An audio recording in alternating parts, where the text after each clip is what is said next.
Real Estate with myself, Dylan Musgrave. And myself, Joanne Boulay from Remax Fairlane Realty here in beautiful Toronto, Nova Scotia. Today is going to be a very interesting episode because we're going to dig into the topic of rentals. And now rentals is a rabbit hole because before anything, I want to say I have allergies, so I'm a little nasally. Just please pardon that. There's so many different tree branches you can go with rentals. Buying rentals, selling rentals, tenancy act, rental rates increase, vacancy rates. Like, there's all these different things we want to talk about and just touch on. Yeah. I think like affordability. Oh, 100%. Yeah. I think the rental market, the average person just hears the word rental and kind of cringes or thinks negative things right away, which I'm not saying you're not wrong. I think rental prices over the past 3 years definitely have skyrocketed to too much, and we'll get into stats and data about that. Yes, yeah, so, we have some CMHC stats, Canada Mortgage and Housing, that we'll talk about. But I think the biggest thing when it comes to rentals right now is people are in units and they're terrified that their unit's going to sell and they're going to get evicted. So I think we should dispel some of the myths about that and talk about how that process works from a tenant's point of view, and also if you're a landlord that's thinking about selling a unit, or you're thinking about purchasing one and you want to live in one of the units. I think those are sort of the three scenarios that affect our business the most, don't you think? Oh, and I'm seeing it happen so much. So let's go over scenario one where you live in an apartment building and your landlord sells the building, which we've seen just dozens of times over the last 3 years. Because don't get me wrong, right? Someone wants to make a good profit. They have every right to. So this can go a couple ways, right? So let's go the best route that your landlord a new landlord takes over the building. Right. You don't get a notice. You just have new, we'll call it ownership. So the good thing that's important to know is your lease doesn't change, right? No, your lease just transfers. Exactly. Which also means that your new landlord can't make you sign a new lease. So they can't make you sign a new lease for different terms or for a higher rent or whatever, right? So it protects both you and the landlord. And I guess before we go kind of further, over the last couple of years, I've seen the Tenancies Act really mold to protect the tenants so much. Yeah. So much, which is good. But I've over the past year been in a scenario where this tenant was just like a nightmare. Yeah. And it still took this person like 6 months to get them out of the unit. And it's awful. And I work with a property manager, and I hear all the time, like in February, she's telling me a story of the tenants were given notice and they like were fighting back and leaving windows open during the cold snap. And anyway, it was terrible. So tenants have a lot of protection, which is great because you do have some landlords who aren't so good, but it goes both ways. Right? Well, and tenants need to know that they have protection. And if I talk to someone that's having trouble with a landlord, the first thing I say is you need to call the tenancy board and the Nova Scotia Tenancy Board and the Residential Tenancies Board, and find out what your rights are. And the other thing that a lot of people don't know is that DAL has legal aid that will help you if you need help. I'm in a Facebook group on Nova Scotia Housing Awareness Crisis Group, and there's some people that their landlords are doing things to them and they have no idea that it's not right. Like you can't just evict somebody if you're paying your rent and you're not breaking any rules of your lease. Now, if you are, that's a different story. But if you're just a normal person paying your rent, not trashing the unit, and they say that you have to get out because it's going to sell, he's going to sell the building. That's not the way that works. No. So and we should talk about there's two different types of leases too, right? So if you're in not a fixed term lease, but a month-to-month lease, what the two differences would be is a month-to-month or a yearly means you have an anniversary date, but there's no way to evict you unless you're breaking the rules or the building's being sold and a family member of the buyer is moving in, or the buyer themselves. That's right. If you're on a fixed term lease, it's different, and you want to watch this if you're signing leases that they don't put you on a fixed term lease. So if you're on a fixed term lease for say 6 months, at the end of the 6 months, they have to give you notice within so many months. They can evict you at that point. So the thing I would watch for is if a building sells and a new landlord comes along and they're asking you to sign this new lease, you better make sure it's on a fixed term lease, because then there would be grounds to evict you out of there. 100%. And something that's important too is you need to think, when you sign a lease, you're signing a contract, right? So it goes both ways of, the landlord can't just evict you, but if you sign a fixed lease for like 18 months, you can't just say, I found somewhere better 4 months in and leave. You signed a contract. Now, most landlords, especially landlords who are good, you can work with them. They understand scenarios pop up. But it's really important to remember that is you're signing a legally binding contract, right? Now, do I think someone's going to take someone to court? I don't know. Maybe. Probably not, but obviously it's a contract, so there's potential, right? Yeah. So always be conscious of, Joanne's right, fixed versus either year to year or month to month. Now, they call that a periodic lease now. Exactly.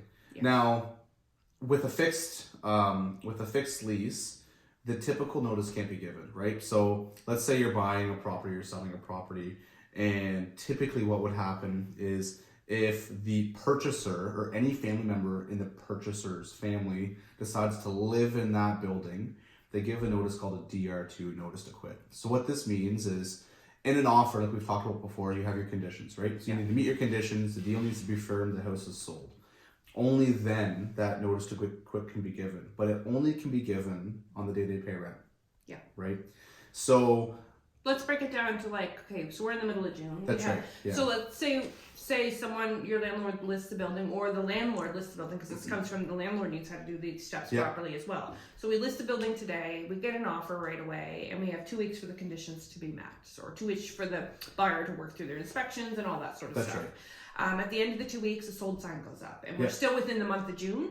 You would be given notice July the 1st with your rent, stating that what they have to give you is the DR2 form, and they have to also give you a sworn affidavit that the buyer has sworn in front of the lawyer that either they are moving into the unit or one of their immediate family members. That's and it needs to list those, and then that gets given to you. And then you have 2 months notice from there. So that would be July the 1st to July the 31st, August the 1st, August 31st. So you would have to be out by the end of August. Yeah. And I always tell people who are buying a property that it could be 60 days to 89 days. Because if you don't firm up on your deal until July 2nd and rent's paid on July 1st, you can't give notice until August 1st. That's a good point. Right? So it's really important to keep that in mind. We need to think timelines. Now, obviously, you don't want to shorten yourself on an offer just to meet that timeline, but it's something to be conscious of, right? So that's really interesting. Now, on a fixed lease, it doesn't matter how long the fixed lease is, that notice of quit cannot be given. Okay. Right? So it doesn't matter. And I learned this a little while ago, but I didn't know that. Doesn't matter if you're 1 month into an 18-month fixed lease, you cannot give a DR2. So the purchaser has to wait those 17 longer months. We ran into a scenario with that. Remember that last year in a property close to us here? Remember that? Yeah. So it was a fixed lease. It was a really long fixed lease. And unfortunately, I think that's why the property had issues selling. Essentially it was, I think, until August this year. And this was listed last spring. So obviously it was really difficult because it was a single family home. Yeah. Who wants to purchase something and not be able to live in it for 18 months? And you also have to, if you're a buyer, this is advice that's been given to me. Actually, I had a lawyer give me this advice once. It was when I first started my career, and I did my first sale where the seller's agent had to serve, or the seller had to serve the DR2. It wasn't my listing, and the couple was moving into the property. What happens if the tenant refuses to leave? They squat. Yeah. They squat, and they can do that, and then you go to the hearing board. So you have to be very careful when you're writing your agreement purchase and sale. Yes, this is the way it's supposed to unroll, but you may want an out for the buyer, or you as the buyer may want an out if you end up there, because you may end up, 1, homeless, and 2, owning a property with a tenant in it that's not supposed to be there, right? So the way you write your agreement of purchase and sale, you can insert clauses in there to protect you, and that's a really good thing to do. Yeah. I mean, now some people may say that doesn't matter, I'll just deal with it and roll with it, but I think that's important conversation for your realtor to have with you when you're buying a property that is tenant occupied. And someone may say, oh, whatever, I'll deal with it, but you don't really understand what it's like dealing with a tenant who's squatting, right? Yeah. Typically it's very, very, very uncooperative. It's just when you're you're waiting for a tenancy hearing, and then eventually you get to a point. Because I had a situation last year. I sold a duplex, and in one half the tenant just wasn't paying the rent, so they had rights to evict them on that. Yeah. And it took months. It started in October. Yeah. September, and they weren't out until February. Yeah, it's nuts, and that's why whenever I always try to give a week after. So let's say notice was given this month. They're August 1st, right? Or September 1st, whatever. I wouldn't close until the 8th of September. Or even further. Sometimes I do, depending on the state of the unit. It might need repairs, it might need to be cleaned, and that's the other thing when you're writing your offer, you're probably going to want to make sure that you have an extra clause in there stating that it's going to be cleaned. And, you know, we've talked about this before, but that there's going to be a holdback at closing, however you want to handle it, because you could end up with a mess. Right? Oh, 100%. And the good thing is in clause 2.1 of the agreement of purchase and sale, it's closing on or before, right? So if the tenants are out, the unit's great, and we aren't set to close until September 10th, but it's the 4th and we're good to go and both parties are happy, we can close then, right? So once again, it's a contract, so you want to give yourself longer than shorter, and then that shorter pretend to have problems, because even though technically the tenants are the issue, the tenants aren't in the contract, the seller is. So the seller is technically in breach of contract if those tenants aren't out, right? So now typically, I don't want to say it's an understanding situation because it's not fun to be in, but the buyer gets that spot with the seller, and absolutely, it's just really frustrating. Now, thankfully, I've never been in that scenario. I've been really lucky that I've had a lot of tenants that were really great to work with, and here's the other thing: when you sell a multi-unit, you're not always going to get an eviction either. I know whenever I sell a multi-unit, I have 8 units listed right now, and you know, the tenants, the first thing they think when they see the for sale sign go up is that they're going to be evicted or they're going to be gone. But a lot of times the new landlord is going to want you to stay because they're not living in the units. No. Most, I mean, it's a duplex, maybe a triplex, but once you get up over that. Well, especially those bigger buildings, right? Yeah. They want, because you're the revenue stream. So and especially if you're a good tenant, they're going to want to keep you, right? Yeah. So I don't want it to be all doom and gloom. Sometimes a new landlord is great because maybe the current landlord, you know, doesn't have the money or funds to put into the building, and you get someone new and they're going to come in and clean it all up and make it all pretty and, you know, make a better quality of life for you too. That can happen, right? And it's really interesting because I'm seeing a lot of people dip their toes into the rental market.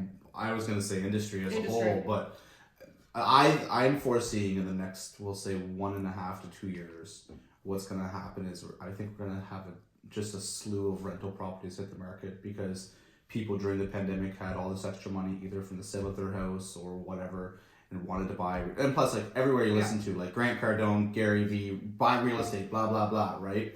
So people wanted to try to get into that market and have no idea what it's like operating a rental property. Yeah. And I think we're just going to see people like, listen, I can't do this anymore, and just throw it on the market and sell it, which will be good because, I mean, if there's a lot of supply of rentals, obviously it's going to help bring the demand down, which means maybe we'll get something for a little less than what it should be, right? And then get a proper landlord in there who can either work with the tenants if the tenants are being difficult, figure out how to get rid of them properly, that kind of thing, right? But even, like you said, a tenant can destroy the property, not pay any utilities, rent, and like from notice to eviction, it could be like 4 months. Yeah. Right? Yeah. And the second they get that notice, do you think it's going to get any better? No.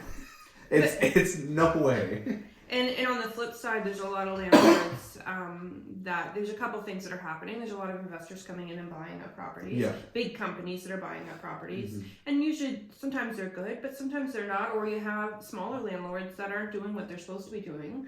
One, because of the rental cap, right? Two, insurance has gone up, and all kinds of things have gone up. And sometimes you just have landlords that are devious, and they're taking advantage of people because some tenants are terrified to complain about anything in the building. Like we see buildings with mold and all kinds of issues, and the tenants are terrified to say anything because they're worried they're going to get evicted. So it's a really two-sided story here, but there are people in the middle that are good, right? Yeah. Like this is a tough topic to talk about, I think. Oh yeah. And let's backtrack for a second to what Joanne said, rent cap, right? The past 3 years, landlords are only allowed to increase annually rent by 2%, right? Yeah. That's it. Not a penny more, right? Now, going into 2024, that's going to be 5%. Yeah. Right? Yeah. So once again, 5%, it's not significant. Like if you're paying $1,200 a month, that's $60, right? Much more than 2%, but anyway. So I've been seeing so often, not working with, let's say, people purchasing, but knowing tenants and hearing from tenants and helping tenants purchase into a home, their landlord raised their rent so much. And the problem is if no one complains or no one goes to the tenancy board, the landlord's never going to get in trouble. No. Right? But you're 100% right, because it's difficult because that's your home. So, and where you're going to go is the problem, right? Because I don't know if we should skip to this, but like the vacancy rates right now in Truro are 0.7%. And I'm looking at stats here. As of October 2022, and I would be daring to say it's probably less than that right now. Yeah, so the most recent, so these stats are from CMHC, Canada Mortgage and Housing, and if you compare it to October 2021, the year before, it was 2%. So it's gone down 1.3%, and that's in the Truro area. Like that's local, and we're lower than the average of the province. The average of the province as of October 2022 was only 1%. Yeah, and it only changed 1.2. The whole province was 1.2. So like percentage-wise, like, and this is where like you hear it, it's like holy crap. We saw a 60% increase in vacancy. Sorry, 60% drop in vacancy in Truro over a year. Nova Scotia was only 20%. Yeah. Right? So like that's really big. Now, I don't know, but I'd be interested to see how many of our new construction starts includes that. Like we're seeing 100 units on Callback Street that are going up, so that'll be great. The ones on Queen Street. Yeah, their second building's almost done. Victoria, or the Esplanade, I guess, is where that is. That building's finally got its foundation. And that's going along quick. Yeah. That's really, that's taken off. And then the other one is the ones up in Monarch and Lyman. There's 60 units going in there, and they're already renting. And one thing, I'm kind of digressing here, but I meant to talk about this with that building, is they're allowing you to use, and you can do this now in Nova Scotia, you can use paying your rent towards building your credit. I think that's so awesome. So I know the people that are behind that building, so at some point it'd be great to get them on and talk about that. But I think that's really great. Like I've always been like a preacher. I don't know how you would execute that, but having your landlords be able to qualify you paying rent to building your credit, because like you got to think about it. If you're just living by yourself in a rental, okay, great. What are you gonna do to build your credit? Okay, you got a phone bill. But other than that, you need to take debt, right? Unless you don't use your credit card. But okay, great. I'm gonna go get a car loan, right? Yeah. Great. Well, guess what? You just took on a bunch of debt. So when you credit is ready to go buy a house, you may have too much debt, right? So then there's another battle to fight. So I think that's awesome. I think it's great, and we're talking about tenants being scared. Well, Dylan and I were looking at these average rents that CMHC gave us for October 2022, and we're like, there's no way that's right. No. But it is right. It's just that this is the average rent of everyone, but it's different. So it's different. If you've been paying rent for a long time, you're probably in an amount of this much. Yeah. But if you're going to go get a new unit, not a brand new unit, but a different unit than what you're currently in, your rent's going to jump up drastically. And what they said the average rent for October 2022 was $878. Well, you know now that you're not even getting a one bedroom for any less than $1,100, probably plus utilities, right? $1,000 to $100, no.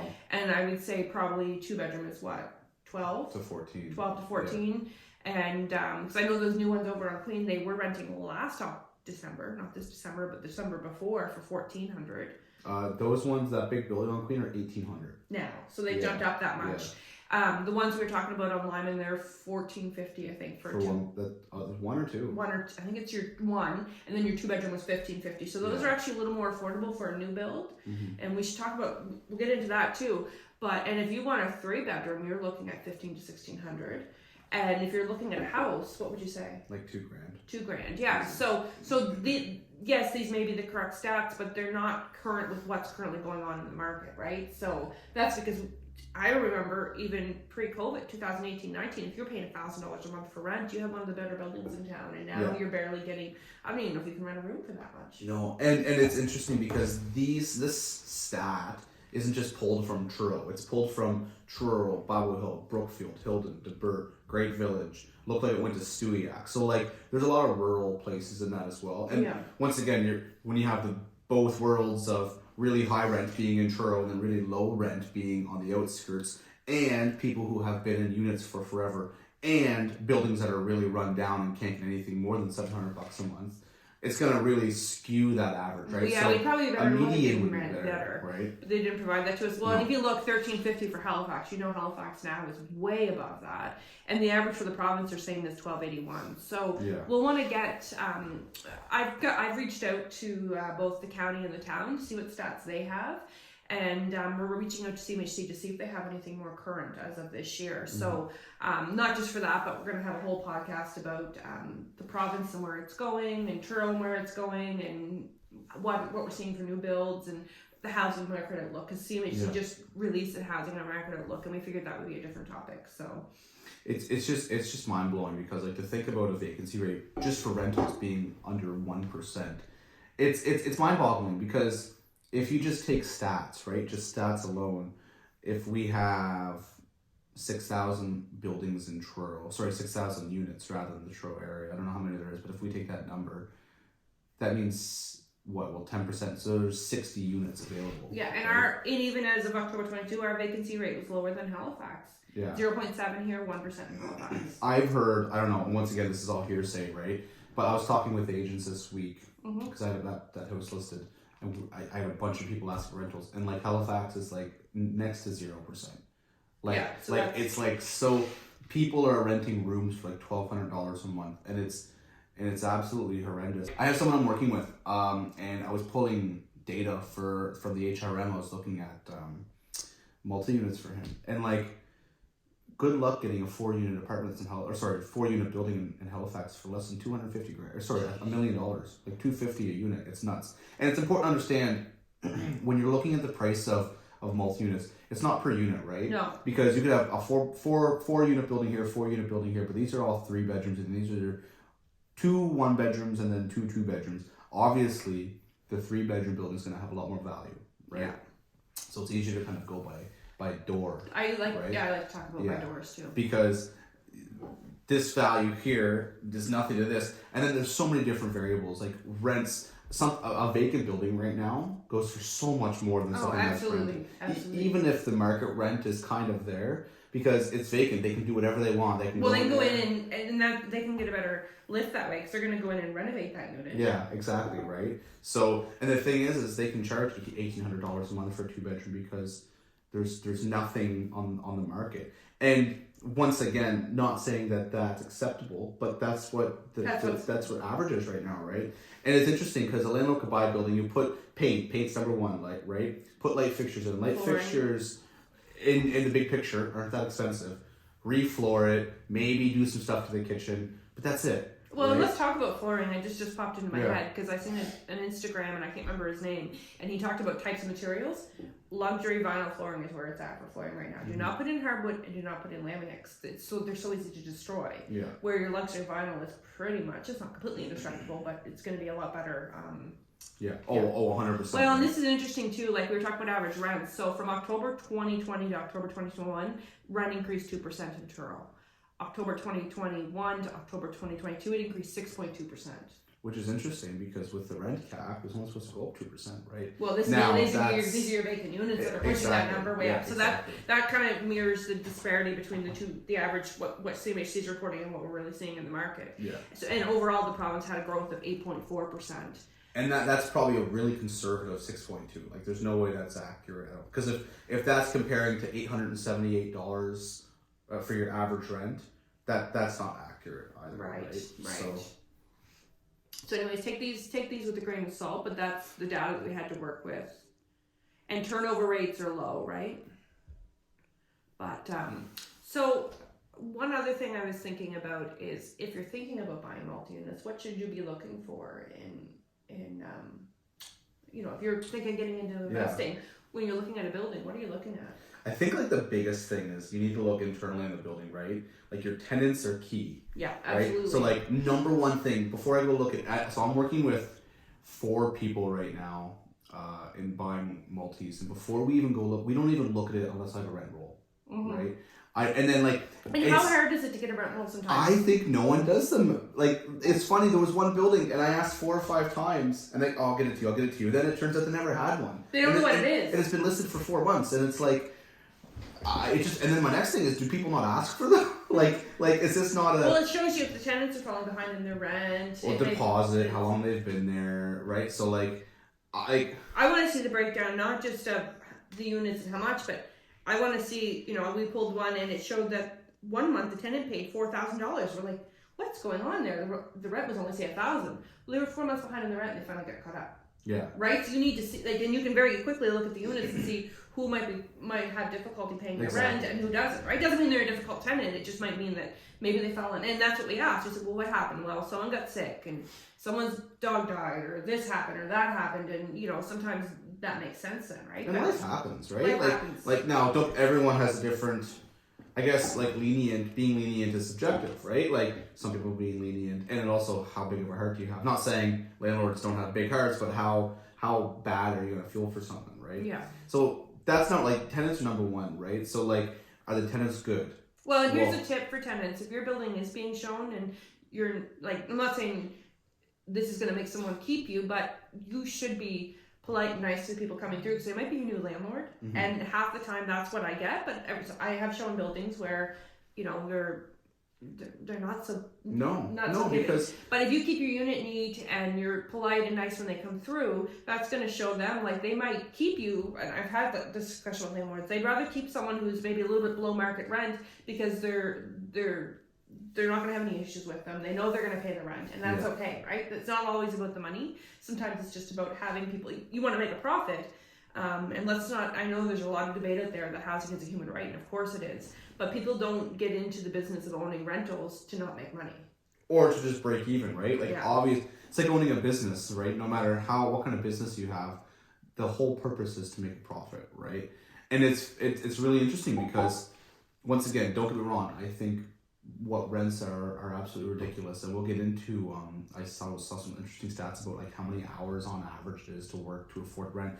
Your rent I forget what it's called, but what your rent should be is 30% of your gross income, right? Yeah. So but now it's more like 50 to 60 to 70%. Well, they just made a change, and I don't quote me on this because I don't have it in front of me, but we had talked about it in a meeting. Yeah. That if you wanted to qualify for subsidized renting, you now it has to be 50% of your income as opposed to 30%. That's going to put some people on the streets, and it's really sad. It's terrible. It's awful. Yeah. Hold on, let me pull that up real quick because that was really interesting. No,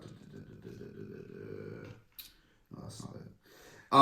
And like the other thing to think, and just going back to like looking at a building for a second, location is really key too, right? Because location will bring what kind of tenants you have. So if you're in a poor location that has a low average home price and that has not the greatest characters around it, good luck trying to rent that to someone. Yeah. Right? You may find someone who doesn't care, but you don't want that. I'll have to look at that later. Yeah, we'll take a break here shortly and then you can pull it up. So like location is key. Like if I have a house that's, I'm not going to say streets because I don't want to insult anyone, but on street A, that's your typical great subdivision, and street B where it's run down, that's going to really affect it too. So those are like two key things: location and then tenants. And then tenants goes deeper. Like I said, like if you have a building that pays $800 a month versus a building that vacant or pays $1,500 a month in the same building, there's going to be a big difference because cap rate comes into play. And what cap rate is the percent of net income you make based on the purchase price. Right. So like, I think before the pandemic market, like before real estate really boomed, you could get like 5, 6, 7% no problem. Yep. Now, once again, forget about the HRM because good luck getting like 3% there. I think if you could get 4% in Truro, you'd be good, right? Yeah. So like really simple math, if you paid $400,000 for a house, you could make $16,000 in your pocket by the end of the year. So like $1,400 a month. You're good, which you may think like, $500,000, I'm willing to make $16,000 a year. It's like, well, first of all, it's about amount. It's about amount of buildings you have, right? So building 1 turns to 2, and then 2 turns to 3, and then 3 turns to 5, right? So you're not going to build wealth like that, but it's also the equity you build in your property, right? Absolutely. But buy rentals is great, but don't think you're going to buy one building and be able to not have to like retire. Retire. Yeah, like not have to work. Like it's not going to happen. Well, and I think I don't know what I was going to say. I think, and don't let that be a deterrent, right? Like definitely still low. I think real estate is easily the way to create generational wealth. Absolutely, and it's also sometimes right now it's kind of a long-term game sometimes too. Right? It 100% is, right? And once again, real estate is like your typical investment. You're not going to see a 20% jump.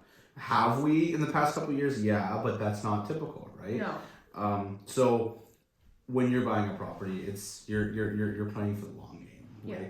That's really important to think about. And don't get me wrong, 16 grand turns into 32 grand, and then 32 turns to 48. It's interesting. And I'll tell you something. I don't want to sidetrack for a bit here, but I was hearing stories. I told you this last year.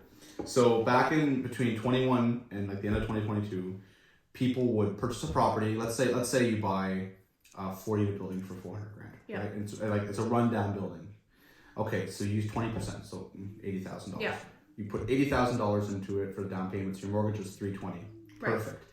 You put another $80,000 into it, let's say. So to bring it up to standard, right? Right. So okay, great. You completely redone the units. You get some tenants in there with average rent. So you're in 160 grand at this point, right? Yeah. 80 for renos and 80 for your down payment.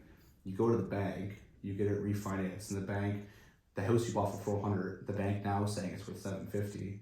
You can go to the bank, refinance it, pull out the 160 in equity, and then you just spent $0 to get a building worth $750,000. There you go. And I saw like people were doing that so much and once people started to realize what was happening, more or less, once the lending institutions started to realize that, it wasn't happening as much. But I know someone who made like $6 million over like 2.5 years, just because the sheer volume they were doing with it.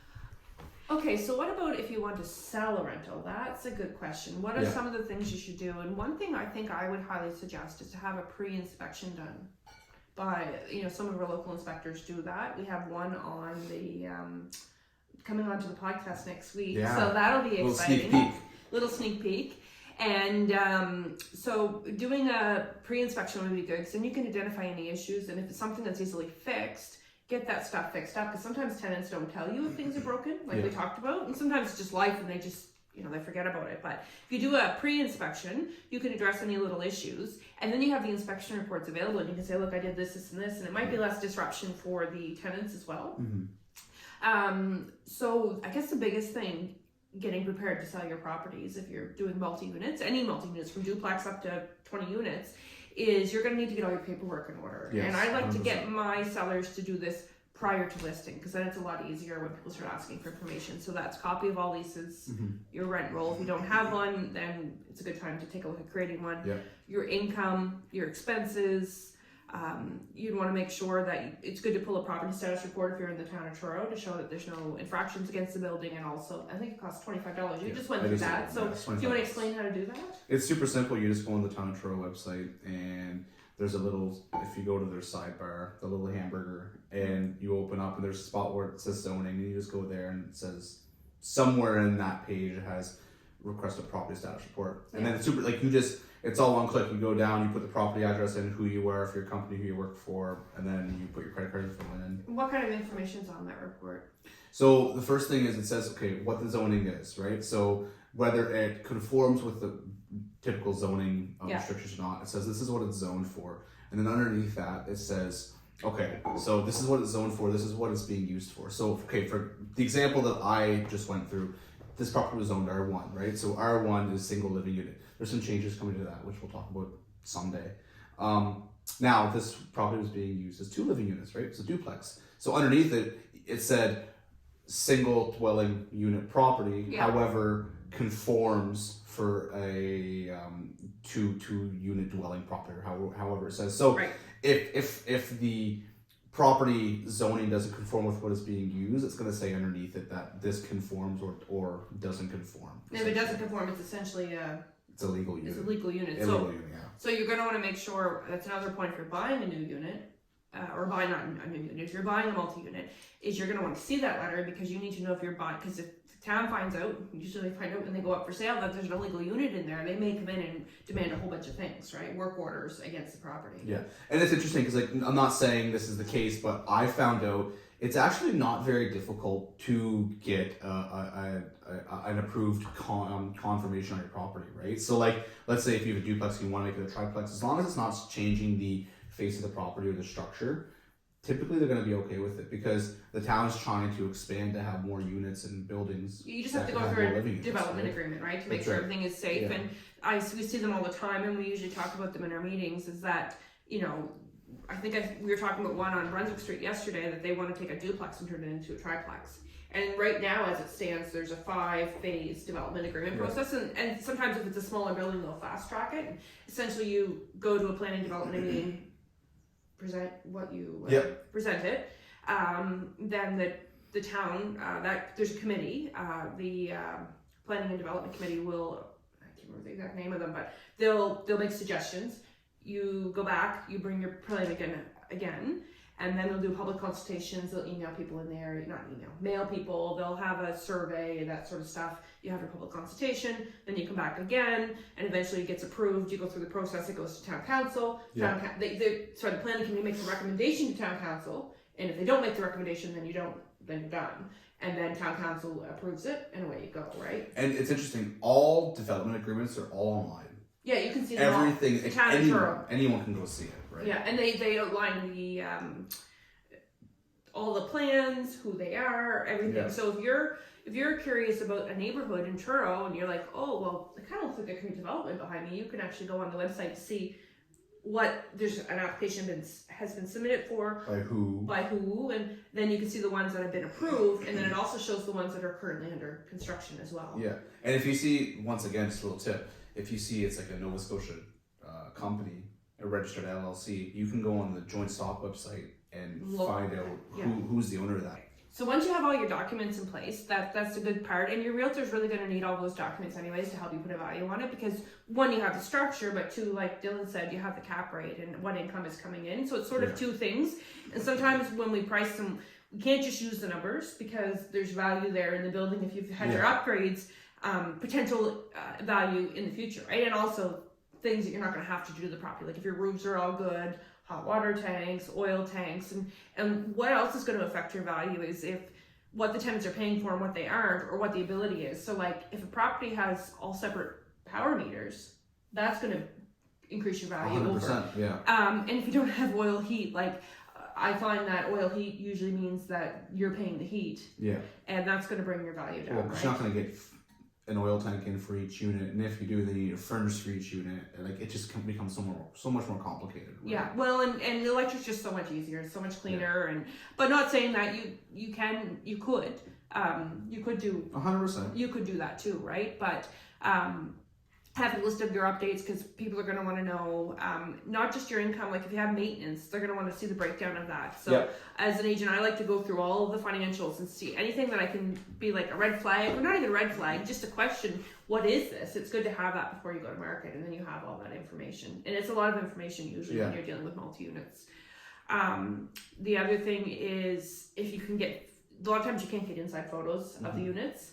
But if you can, and if you have a tenant that will allow you to take them, that's really nice. And normally when we list a property, if it's over 3 units, we're not going to show every unit too, right? We're going to pick a couple units and show them.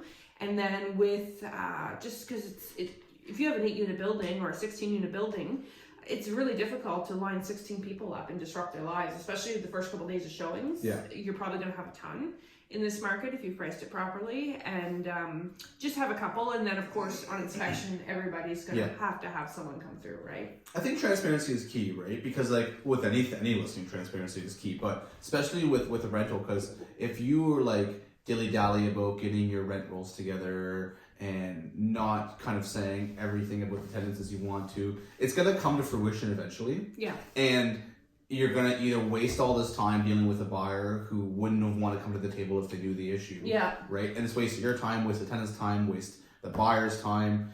But on top of that, it's also, if you put everything out, like here's everything, and a buyer sees you're showing all your financials, there's kind of like, not maybe a trust there, but there's a level of respect because you're willing to give everything to anyone, because that's confidential information. They're going to also go through that with the offer. Like the offer, it has a whole list of things that you have to provide. One is the rent rolls, one is the financials, another one is you're going to need to get property status letter anyways, that's there. If you have any fire marshal orders, and I've sold buildings before that have them, and we found it through the letter, and it was something as simple as they had to gyprock the furnace room. So that had been done, but the fire marshal had never come back to remove it. So like sometimes you as a landlord may not realize that that's still outstanding when you thought you had taken care of it. environmental reports if there are any. I'm just going through my mind on that list, but there's a lot of documentation. And it's interesting because in that schedule, we call it, that Joanne's talking about, if for whatever reason there's a clause, I think it's 3.1, where maybe 3.2, I don't know. If there's more than however many units vacant than what was expected at the time of the offer was acceptance, the buyer can walk away. Right? So and that's kind of old school, isn't it? Because back in the day, people used, your buildings would be empty. Our vacancy rate was at 6%.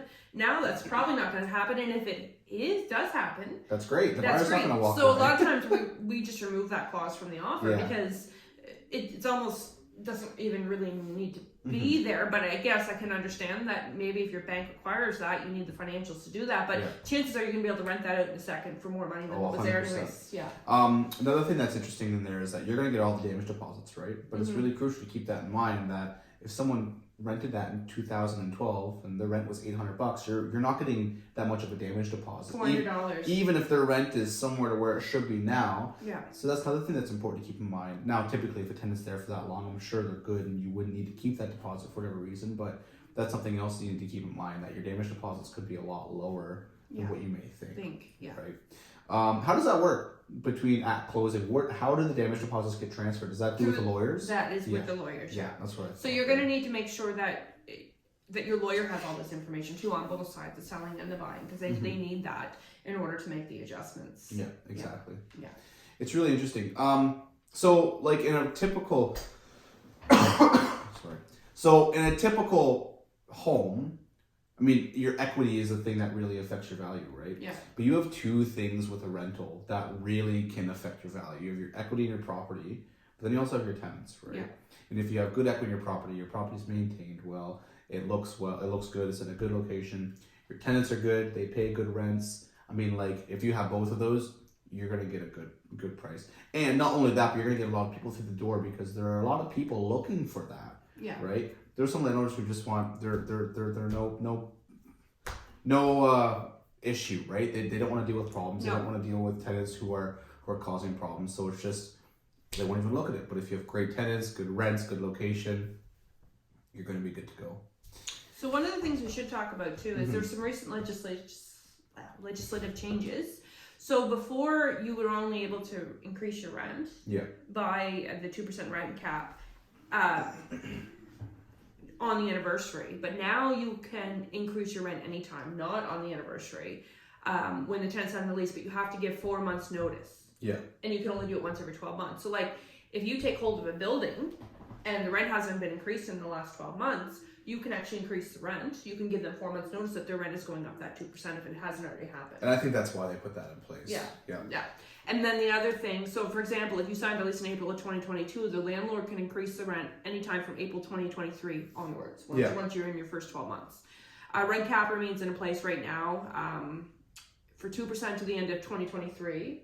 And then in 2025, it's going to go, to the end of 2023. In 2024, it's going to go up to 5%. It's going to go up to 5%. Yeah. You have to give the rent in writing, the rent increase in writing as well. Yeah. Oh, everything has to be in writing, right? Yeah. And this is the other thing you should know as a tenant, is that landlords cannot charge you different amounts for different rental items. So, for example, they can't change a tenant a different amount for year-to-year lease as opposed to a month-to-month lease or a fixed-term lease. So sometimes they'll say, we'll reduce your rent by $200 a month if you sign a fixed term. Yeah, no. Don't fall for that. No.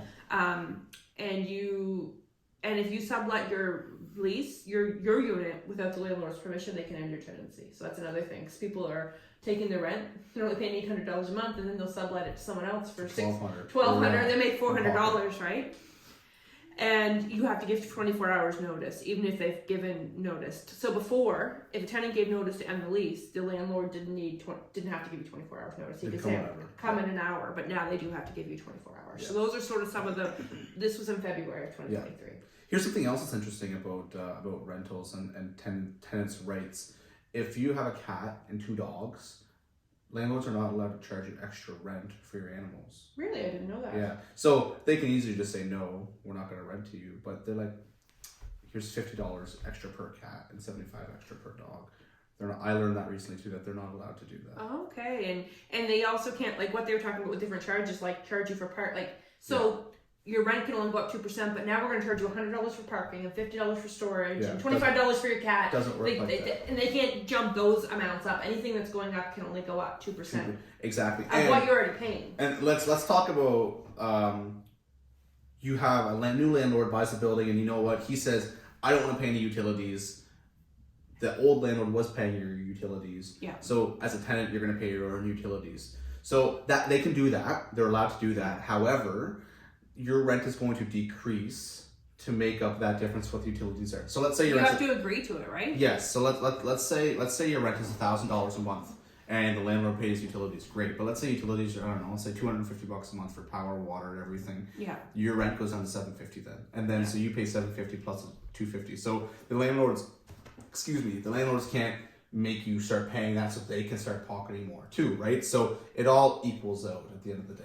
Absolutely. Another interesting thing, and this affected a bunch of people in Toronto recently, because one of the landlords that had a number of properties went to foreclosure on all of them, and they were all up for sale. And now has 2 warrants. No, he's been arrested. Oh, okay, good. He's been arrested, so that's good. And I don't think that was related to the properties. But what happens if your landlord goes bankrupt? And what that so seldom happens. But we have like 6 buildings in the town of Toronto that came to market. I don't know if it was that many, but there was quite a few. A lot of units. A lot of units. Yeah. So if the landlord goes bankrupt, what does that mean? So you do have a little bit of protection. The Real Estate Act, or not the Real Estate Act, the Tenancy Act states that when the property is sold, the new owner becomes a landlord and bound by the same terms of your existing lease. Yep. If the property is foreclosed upon, the tenants holding the leases lose the right to stay if foreclosing agent gives them 3 months notice to quit at the end of the term of the lease, whichever occurs first. Okay. If a landlord goes bankrupt, the premises are foreclosed upon or goes to trustee or receivership, the security deposit is transferred to the parties overseeing the events that are happening. So they can give you notice, 3 months by the end of your lease. So if you're on if you're on a month-to-month or annual, you're going to get 3 months notice. And if you're on a fixed term, you could get notice to leave at the end of your fixed term. Yeah. Right? So that's something interesting. I didn't know that. We were doing some research for the podcast and came upon that. And you're right, it rarely happens, but it recently happened here. Well, and it's something you don't think about until you're like, oh yeah, and that could be a giant issue. Right? It absolutely could. Well, and in this scenario, 6 buildings, I think it was at least like 24 units. That's a lot of people displaced, right? And especially in this market right now, where it's like good luck finding somewhere. It's really, really difficult. It's interesting because I know that there's like 150 acres in Debert that they're trying to work with. I don't know if it's private developers or contractors or whatnot, but they're trying to develop it.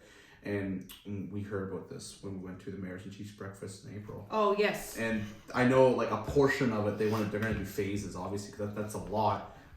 Portion of it, they're going to have it be affordable housing, right? So affordable housing could mean affordable houses. It could be, I would think it would more mean affordable rental units. But and we've talked about this before, no private developer can build affordable or low income rental units. Oh yeah, right? so yeah, because like there's no, okay, great, you're gonna spend $6 million building a 20 unit building, and you can only charge $800 a month. So you're making $16,000. So the only way doesn't work to make affordable housing is with a government. Either government builds housing or a government works with a developer to provide subsidies to fund it. Yeah. And there's 2 different things. There's affordable housing. Affordable housing is not like assisted housing, like the cheaper housing. It's not like subsidy or assisted housing.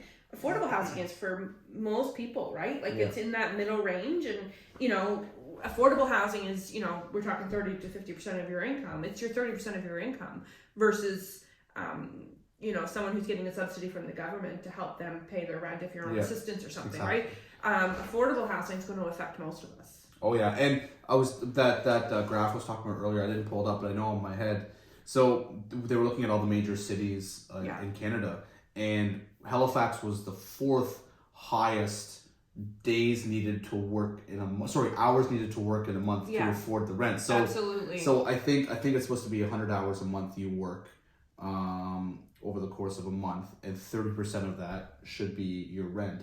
In Nova Scotia, it's 163 hours. So you think about that. So 4 weeks, you can't work 60 hours a week. No. So most people right off the bat who are single are weeded out of that, and then either they're getting a roommate or they're living with their partner or with their parents. It's awful. So speaking of that, I was just looking on the computer here to find out about rent evictions too. It's the other thing I should talk about. So during the first part of COVID, rent evictions were banned. But in March of 2022, they brought, so what's a rent eviction? It's if someone wants to renovate the unit, kick you out and renovate the unit, and then, and maybe you can't live there during the renovation. So essentially what has to happen if a landlord wants to buy a property and do that, and it has to be substantial renovations. It can't just be like, I want to paint and put flooring in and then you're out. You know, maybe the property has knob and tube wiring and the whole place needs to be rewired, or there's something that's kind of like a safety issue. They have to give you 3 months notice. They have to, landlords need to give tenants 1 to 3 months rent as compensation. If a tenant agrees to end the tenancy, the landlords need to complete a form. So you have to, if you don't agree, then you have to apply to the director and go to hearing, right? So just because they're serving you with this form doesn't mean that you have to agree to it. But those are sort of the things, those are your rights. They have to give you at least 3 months notice. They have to provide you 1 to 3 months as compensation, and you have to agree to do it. And if not, then you're going to hearing.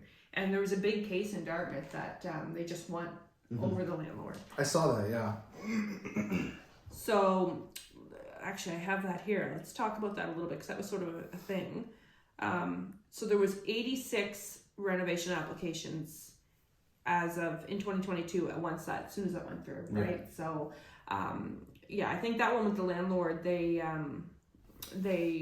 it wasn't a major renovation, right? No. Well, and there was one where they started tearing the building down with tenants still living in it. Yes, yeah, and it's interesting because that was in Halifax. Detroit. We haven't seen this stuff isn't public, I guess, but there hasn't been a lot of cases like that in Toronto. Obviously, you know, there's some everywhere, but it's not like there's been a big scandal going around where we're one big landlord who owns a bunch of properties in Toronto. We're purposely trying to renovate tenants. No. And typically people with that mindset are getting rid of them so they can do little work and then double the rent. Yeah. Right?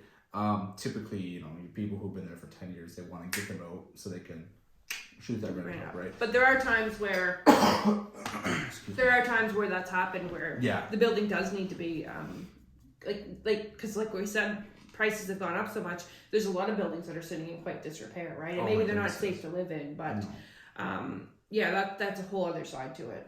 Yeah, it's awful. But the thing is, renovictions are completely allowed, which is they were banned. Now they're allowed, right? Yes, yeah. But they have to do it legally. Like exactly. A Halifax tenant won $13,000 after an illegal renovation. You can't just pull someone out. And part of that was there was a hotel, the Blue Nose Inn. Yep. There was people living in the hotel because there's no rentals. I mean, we've got people living in campers. We've got people living in basements, couch surfing. Like this whole rental market's great if you're on the landlord side in most cases, but if you're a tenant, we do not have affordable housing. No. We don't have anything. So the government, I know they're trying to implement some changes, but they've really got to step it up. And I think the government really has fallen behind. Like, I think that they have, they should have seen this coming years ago, right? So, and I know COVID stepped in, but they should have already been building units. Yeah. Now they're building that little camp down in Dartmouth or Halifax, I can't remember what it was, with all the little and that's not gonna and that costs so much money. Like, they could have built a real building for that cost, and then they took over.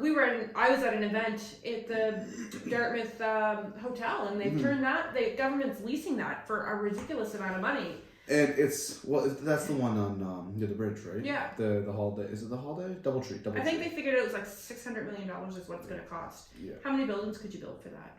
Oh. But I guess we have an immediate need, so what do you do? Like, it's a tough situation. But at the same time, it's you need to weigh your pros and cons for whatever you're looking at, right? Yeah. Now, at the same time, you do have a building that's worth that much. You have a lot of equity. You don't want to just let it sit. You want to get it used right away, right? So I understand what they're looking at from that aspect, but taking that kind of money and putting it elsewhere would also be really beneficial too. So you can go both ways. And I guess one thing I want to say too is all the time I hear people like really, really hating on landlords. I'm not saying what some landlords are doing are good, but you also need to keep in mind that once again, rentals are a business, right? Doesn't matter if they own 1 or 5 or 6 of them. Yeah. I'm not condoning and saying that landlords should be jumping them up, trying to milk every penny out of it. However, a landlord can't keep a unit at $800 a month when the market standard is $1,400-$1,500. No, right? No, absolutely not. It's not that they're being greedy. They're just, I mean, it's the same. If you owned a house, you would want to get the most money you could out of it, right? Absolutely. So you want to make certain that the landlord wants to make certain that, sure, maybe some are being a little too greedy, but they're also making market ends. And keep in mind, the cost of everything has gone up. You need to get a roof done. Yeah. 3 years ago, whatever. Now, it's maybe gone up 40-50%, right? On my roof, I did it in 2000, might have been about 5 years ago, 2018 maybe, and it cost $6,000. And a house my size now, I think would cost $15,000. Yeah, exactly. So like, there are costs with being a landlord that's associated with that. So I guess what I'm trying to say is, I know like there's a big like hate on hate landlords and hate rentals and landlords are scumbags, and I'm not kind of saying a blanket statement because I'm certain maybe there are some who fit under that, but it's a business. It is a business, right? And at the end of the day,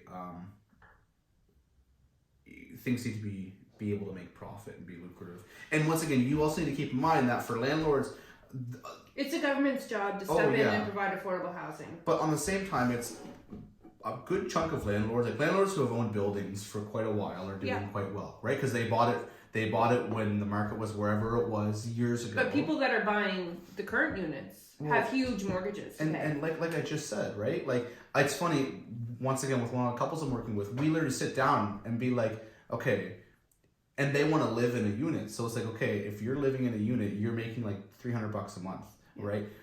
It takes one roof or one furnace. Well, and here's a tip about living in a unit. You should be living in the cheapest unit. Yes. Yeah. So, like, if there's a basement apartment, you're putting your butt down there and renting out the more affordable ones. Oh, 100%. Right? Or the more expensive ones. Yeah. So, yeah, don't get me wrong. I think a lot of landlords are taking advantage of people. But on the flip side, landlords who are just dipping their toes into this, buying a $400,000 or $500,000 building and only making $16,000 a year, they gotta make a profit. Yeah. And if they don't, guess what? They're not going to be owning the building, and you may have someone else who's worse, right? You may have a big company, big corporation, right? And who don't care about anything but the dollar, right? Like I was reading, actually, it was really awful. What a sin that's been happening, we should acknowledge that. Plains, we should acknowledge that. It's, they're saying 200 structures at least, and that's what we know about. And then we have what's going on down in Shelburne and in Lunenburg area, like. It's going to so we're already in a cramp for inventory for rentals and housing.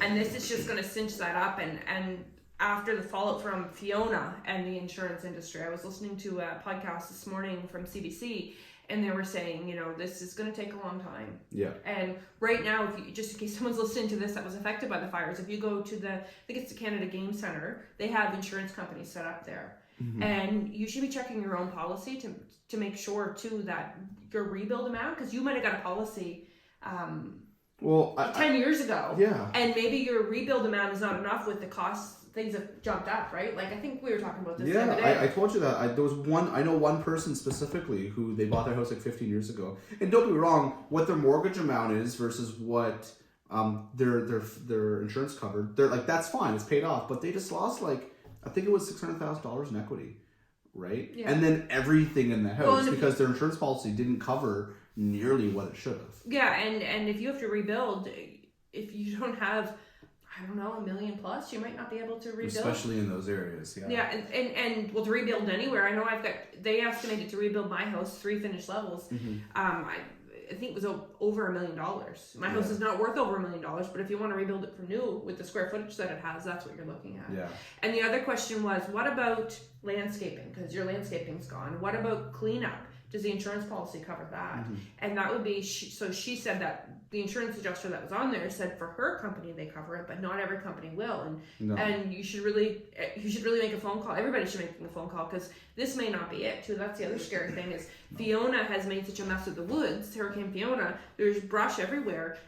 We're getting rain this week, but that doesn't mean that we're not gonna have a hot and dry summer, and this could not be something ongoing. And this is just the beginning of the summer, right? Yeah. So just what a tragedy. So where I was going with that is I was reading that there was a big corporation who owned a bunch of rentals, and obviously people were staying with family or friends. Yeah. And those people have pets, and those buildings were saying, no pets. I don't care what's happening. I don't care the situation. If anyone has pets, they're gonna be. I saw that, and then they got in trouble all over social media, and then they rescinded it. But that's huge. It's huge, yeah. And once again, that goes back to that's a greedy corporation. Yeah.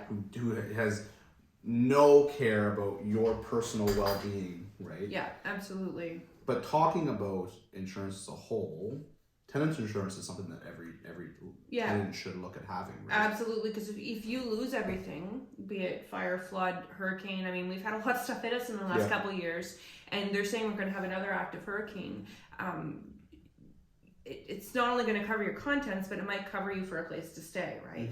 And I think it's everyone's responsibility to have tenants insurance. I feel bad when an apartment burns and people are left without stuff, but I think that for the amount of costs, like $12 a month or something, you should have it, right? And this is me urging anyone who doesn't have tenants insurance to call your insurance company and get some, or reach out to someone, because in our network right now in Nova Scotia, like the weather that's coming through is terrible, and I think it's really important. It goes both ways too, because if for whatever reason you're the reason why that building burnt down, that tenant's insurance is going to cover you. Yeah. Right? So it goes both ways, right? It's from a liability standpoint and protect yourself. Yeah. Okay. So let's talk about if you're in a rental and you want to buy a house, because I always like to bring this back to real estate. What are some of the things you can do, Dylan, to get yourself a house?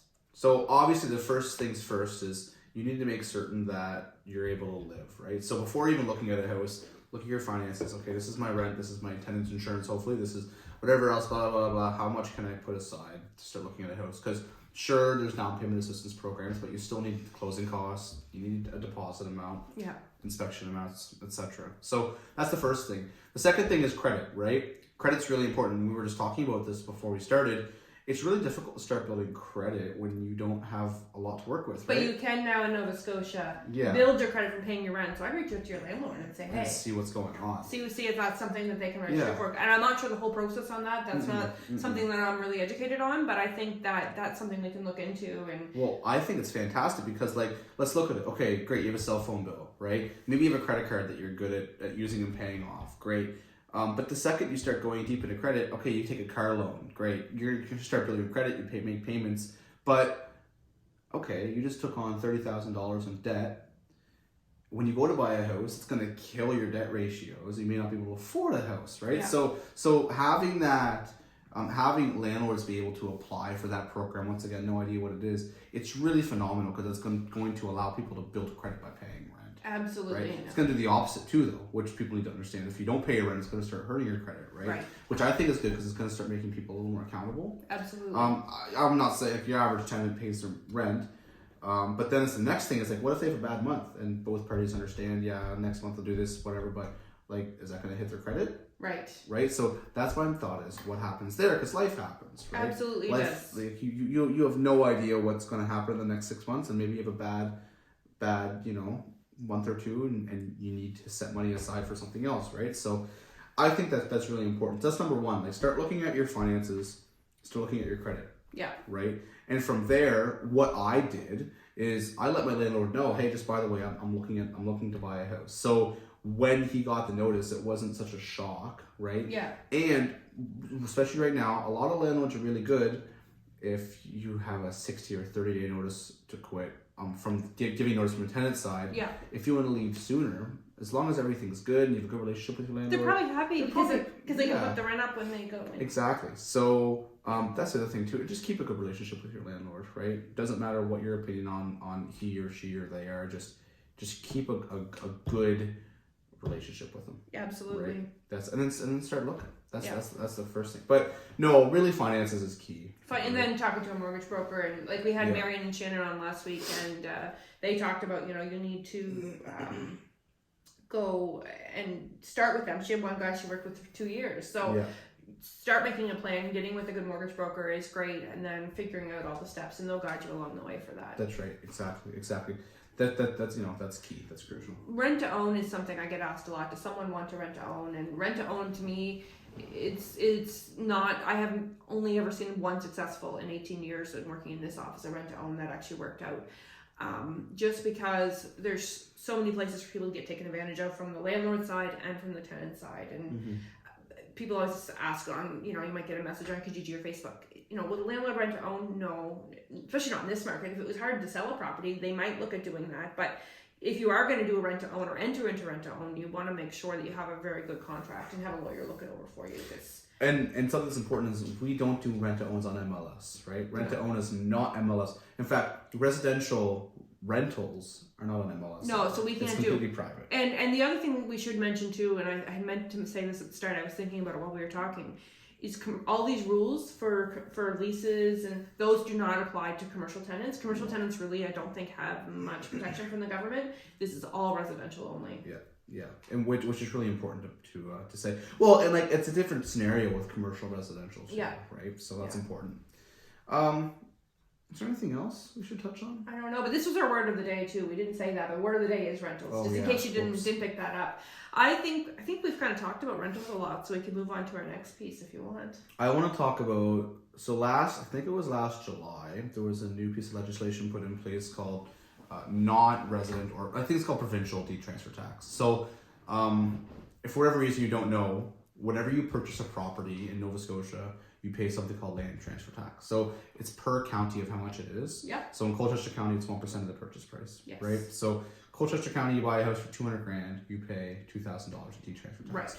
Right. Spring Hill, 1.5%. Right. Digby, it's 0.5%. So it's different on county. There are places in Kings County, it's 0%. Right. Which is interesting. Yes. So that's unavoidable. Now, if you're a non-resident of Nova Scotia, and you're purchasing any kind of property, any kind of residential property, you are also paying that 1%, obviously. Now, if you either plan to move here in the next I think it's 183 days, so just over half of a year, or you plan to stay out of the province, there's a big difference. Because if you plan to move here in the next 6 months, great, you're going to avoid the provincial detransfer tax. If you're buying this property and you stay a non-resident in Nova Scotia, you pay this extra provincial detransfer tax. So before we get into it, when this was initially passed, it was what we're going to get into, and they also wanted to have people pay $2 more per $100 of assessment. Which is crazy, because every $100,000 of your assessment, you're paying $2,000 extra, right? Which is nuts. Yeah. Which I know NASAR lobbied against that, which is good to get rid of that. Yeah. So, okay, you purchase a property. You are a non-resident in Nova Scotia. You do not move here in 6 months. You pay an extra 5% detransfer tax, which is huge, right? You buy a house for $300,000, you pay an extra $15,000. That's a lot. And that's been in place since I think last August. Okay, perfect. Just Thursday, this was released that there have been alterations to this legislation. So what happens is once again, same scenario. You are purchasing a property, you live out of Nova Scotia. Now here's the thing. That ownership is only if it's 50% or more out of Nova Scotia. Yeah. So if you have one person who lives in Nova Scotia and one person who doesn't, are both on title, 50-50, you're golden, right? Yeah. If it was tenants in common and you had, like, let's say 3 people and over 50% of the ownership is outside of Nova Scotia, you pay it. If under, you don't, right? So what happens now is, doesn't matter if it's 50%, 10% ownership, you're paying that 5% regardless. Yeah. But it's based on the amount of percent of ownership you have. So it's the 5%. Yeah. If you have 50% ownership in the property, you're paying 50% of that 5%. So you're paying 2.5% extra detransfer tax, right? This is coming into play on July 1st. So that's big, because I've helped 3 people this year move or purchase a property in Nova Scotia, and they're not going to be living here. And I have 3 people in my mind right now who this is going to affect, because they're planning to buy a property here and not live here for different scenarios. And there's no way that they can get out of this. Before, you just throw another person on title who lives in Nova Scotia. There you go. Done. Yeah, but they're stopping that. They're stopping that. So what are some of the exemptions for detransfer tax? One would be if it has 3 or more dwellings, right? Yep. You don't have to pay it. Now, example would be duplex, you'd have to pay it on that. Mm-hmm. Triplex, you wouldn't have to pay it. Or an apartment building that had 8 units in it, you're not paying it. No. And there's a whole other list of stuff here. Foreclosures, executors or spousal trust.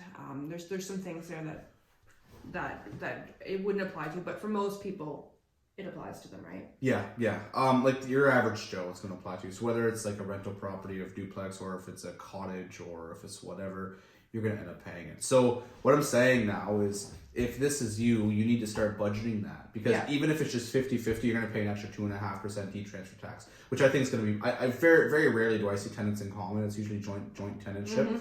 Now it could be 33, sure, but it's really important that you're going to have to take that into consideration in your closing costs now, right? Because you're going to be paying 3.5%, maybe 4%. Or if you're buying a seasonal property, like I was showing something to someone at the Shorts Lake a few months ago now, and they live in Ontario. They're not planning on moving here. They're just going to buy the property, so while they're here, they have it, and maybe they were going to Airbnb it. Or maybe it's a whole other topic of rentals, but, so he knew that. So when we were making our offer, we took that into consideration. And at $700,000, that's a lot of money. Well, even 2.5% extra, that's 20 grand, right? Just under 20 grand. 5% was. So definitely huge. So long story short, if you're buying a property and you don't plan to be a resident in Nova Scotia, no matter how many people you put on title, you're still going to be paying a percentage of that 5%. Absolutely. Okay, so let's talk about our listings of the week. Yeah. So, do you want to start? Sure. So I've listed a ton of land recently. So I had my listing of the week written down, but it's under contract, so I'm not going to talk about that. So we're going to talk about my land. I have 3 pieces of land up near Wallace. Okay. So I have 2 that are one that's on Fox Harbour South Road. It has about 220 feet of water frontage, 3.6 acres. It's beautiful. Listed at 129. And I have 2 on Highway 6, just seconds outside of Wallace. So one has like 660 feet of water frontage. I think one has 330. Now those 2, even though that's the listed water frontage, a lot of it's from the ordinary high water mark. So it may not actually seem like it's that much, but that's what is listed on the survey. The one with 660 is listed for 75, and one that has 330 is listed for 59. So lots of possibilities there that people could do with that. It's and the pieces of land are in great shape. Beautiful, especially one on Fox Harbour South Road. It's just like, you have the Fox Harbour Bay right there, then that goes out to the Gulf. So it's just beautiful. That's excellent, Dylan. Yeah. I took a look at your drone shots. It looks lovely. They look great. Yeah, Rick Day did great on that. So my listing of the week is a beautiful 2-story home out in Masstown. It's 2 minutes from the Masstown Market. It's on about just over half an acre, just over 2,500 square feet, and the owners had purchased it these are the 3rd owners of this house. So it's built in the 90s, and they've gone in, when they bought it had all pink carpet and wallpaper, and they've gone in and modernized it. So the kitchen, they have new quartz countertops, they painted the cabinets, new hardware. It's got a main floor bath and laundry. It's got a huge eating kitchen with these patio doors out to this beautiful deck and backyard, raspberries and rhubarb. You can garden, do whatever you want out there. Double attached garage, a huge living room and family room, or you could use one room as a dining room, but I don't think you need to with the size of the eating kitchen. Upstairs there are 3, when I say huge, I mean really big bedrooms, especially the primary suite. And then there's just office off the primary suite, so you could use it as a nursery or sitting room or whatever you wanted. Brand new ensuite. They've updated the main bath, and in the basement there's a rec room and a family room. It also has heat pumps, ducted wood furnace, and they're really excited. Lots of pavement, lots of pavement, and a baby barn, metal baby barn that comes with the property. So that's awesome. Yeah, it's a beautiful property. It's beautiful. Yeah, and it's for $548 right now. So give me a call and we can get you in. But yeah, it was an exciting listing to list. Yeah. Oh yeah. Yeah, that's awesome. Yeah, that's awesome. The business of the week. Who is it? So we went out for lunch. Yeah. And we went to Roadside Willie's, and I was really excited because I am keto right now, so there's not a whole lot I can eat. Yeah. And they had I think I had a Caesar salad. And then they had, I was ordering apps actually, these stuffed mushroom caps with lobster and cheese over top. Yeah. And that all fit in my diet, so I was really excited about that. And I haven't been to Roadside Willie's, and actually it was my 2nd time in 6 months, but I've never been there before. That's my only 2nd time there, and it was really good. The food. What did you have? I can't remember. It was, I forget what it's called. Burger. It was like a donair burger with extra meat on it. It was really good. Yeah, service was fantastic. And we were there at lunchtime, and they were busy, and they were still really quick. So they're in Bobble Hill. They're in the building that's attached to the bowling alley.